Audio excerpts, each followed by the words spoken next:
السلام علیکم ناظرین، آج ہم بات کرتے ہیں ٹیبلٹ لیبریکس کی۔ ٹیبلٹ لیبریکس کیا چیز ہے، اس میں کون کون سی اجزاء شامل ہیں، کس مقصد کے لیے استعمال کیا جاتا ہے، کب اور کیسے استعمال کرنا ہے، یہ سب ہم جانتے ہیں اسی ویڈیو میں۔ ناظرین، اگر آپ نے ہمارے چینل کو سبسکرائب نہیں کیا تو بیل آئیکن کو دبا کر ہمارے یوٹیوب چینل میڈیسن انفو کو سبسکرائب کر دیں تاکہ ہر نئی آنے والی ویڈیو آپ تک پہنچ سکے۔ ٹیبلٹ لیبریکس دو ادویات کا مجموعہ ہے، کلیڈینیم اور کلوڈیازیپ آکسائڈ۔ ٹیبلٹ لیبریکس کو معدے اور آنتوں کے امراض جیسے کہ معدے کا السر اور آنتوں کے انفیکشن کے علاج کے لیے استعمال کیا جاتا ہے۔ ٹیبلٹ لیبریکس میں موجود کلیڈینیم آنتوں کی قدرتی حرکات کو کم کر کے پیٹ اور آنتوں کے پٹھوں کو آرام دیتا ہے۔ کلیڈینیم کا تعلق ادویات کی ایک قسم سے ہے جسے اینٹی کولرجنرجک یا اینٹی اسپازموٹک کہا جاتا ہے، جبکہ ٹیبلٹ لیبریکس میں موجود کلوڈیازیپ آکسائڈ اینگزائٹی کو کم کر کے دماغ اور نروز پر سکون پیدا کرتا ہے۔ کلوڈیازیپ آکسائڈ کا تعلق ایک ایسی کلاس سے ہے جسے بینزوڈیزیپائنز کہتے ہیں۔ بعض اوقات اس دوا کا استعمال ایڈکشن یعنی کہ نشے کا سبب بن جاتا ہے۔ نشے کے خطرے کو کم کرنے کے لیے اس دوا کو ڈاکٹر کی تجویز کردہ ڈوز کے مطابق استعمال کرنا چاہیے۔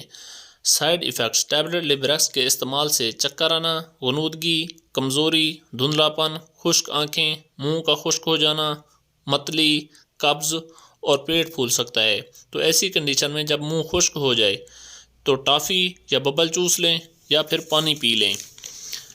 ٹیبلٹ لیبریکس کی وجہ سے ہونے والی قبض کو ریشہ دار غذائیں، زیادہ پانی پی کر یا ورزش کر کے ختم کی جا سکتی ہے، یا پھر لیگزیٹو یعنی قبض کشا ادویات کا استعمال کیا جاتا ہے۔ بعض اوقات ٹیبلٹ لیبریکس کے استعمال سے جلد خشک، خراب یا گرم ہو جاتی ہے، دل کی دھڑکن تیز ہو جاتی ہے، بے ہوشی، بولنے میں دشواری اور الجھن ہوتی ہے، تو ایسی صورت میں اپنے ڈاکٹر سے رجوع کریں۔ ٹیبلٹ لیبریکس میں موجود کلوڈیازیپ آکسائڈ اور کلیڈینیم دونوں ہی پیٹ میں موجود بچے کے لیے نقصان دہ ہوتی ہیں، اس لیے ٹیبلٹ لیبریکس کو ان خواتین کے لیے تجویز نہیں کی جاتی جو پریگننٹ ہوں۔ اگر دوران پریگننسی ٹیبلٹ لیبریکس استعمال کی جاتی ہے تو بچہ کے پیدائش کے بعد ڈیتھ چانسز بڑھ جاتے ہیں۔ ٹیبلٹ لیبریکس دودھ پلانے والی خواتین کے لیے اتنی ہی نقصان دہ ہے جتنی حمل والی خواتین کے لیے۔ ٹیبلٹ لیبریکس میں موجود کلیڈینیم دودھ کی پیداوار کو متاثر کرتا ہے، جس کی وجہ سے دودھ میں کمی ہوتی ہے۔ ایسے مریض جن کی حال ہی میں معدے کی سرجری ہوئی ہو، ان مریضوں میں اس دوا کا اثر کم ہوگا۔ اگر کوئی مریض اینٹاسائڈ سیرپ یا گولی کی صورت میں لے رہا ہو تو ٹیبلٹ لیبریکس اور اینٹاسائڈ ایک ساتھ استعمال نہیں کرنی چاہیے، کیونکہ اینٹاسائڈ اس دوا کے اثر کو کم کر دیتا ہے۔